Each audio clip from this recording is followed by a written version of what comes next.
All right, many of you following along on my blueberry journey. We are going into fall, so they are turning red.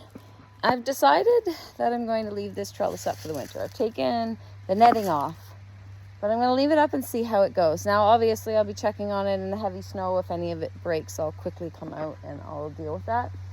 But it might save me a little bit of work next year. Now, that said, this one here, this high bush blueberry here, I don't know that my poles are going to be tall enough because it's already pretty tall. So if this grows a lot more, I may need to replace like this section here. But I think for the rest of it, it'll be okay. Now, my in-laws are moving from their home and they're selling their house, and they're going to be looking at sort of retirement living. So my mother-in-law had 4 blueberry plants, and she wasn't going to leave them behind when they're selling the house. And she has a bunch of other plants that are going to make their way over here, either just as a temporary spot or permanent. They're not sure yet. They're not sure where they're going to go. They're going to spend the winter where they are, and then they're going to move on. But that said, she dug up her blueberries and brought them to me so that I could put them in with mine. So I'm just going to show you here.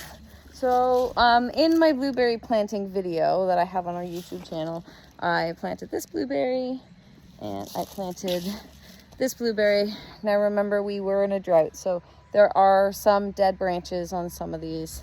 Most of them are big and lush and healthy. Some of them have some drought damage. But my mother-in-law gave me 4 blueberries, so I planted them here.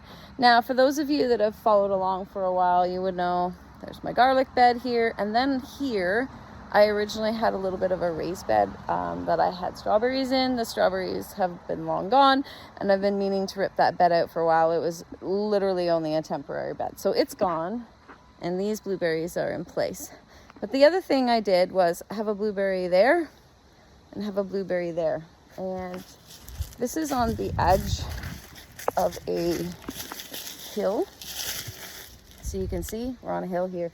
And the water would just run right off. So I built a bit of a swale using cinder blocks here. So this apple tree now has a bit of a swale, so it'll catch the water, so it's just not going to run right down. I did the same thing with this blueberry.